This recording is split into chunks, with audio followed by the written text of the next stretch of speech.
ছোট্ট খরগোশটুকু রাতে চাঁদ দেখতে খুব ভালোবাসত।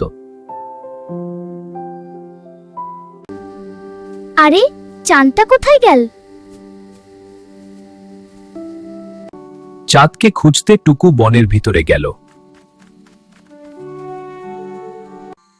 পেঁচা ভাই, তুমি কি চাঁদকে দেখে? মেঘ সরে গেলে চাঁদ আবার ফিরে আসবে।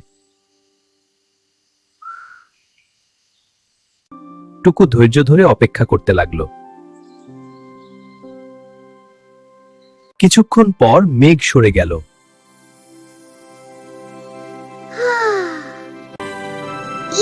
চাঁদ আবার ফিরেছে। টুকু খুব খুশি হলো। সেদিন টুকু শিখল, ধৈর্য ধরলে সব ঠিক হয়ে যায়।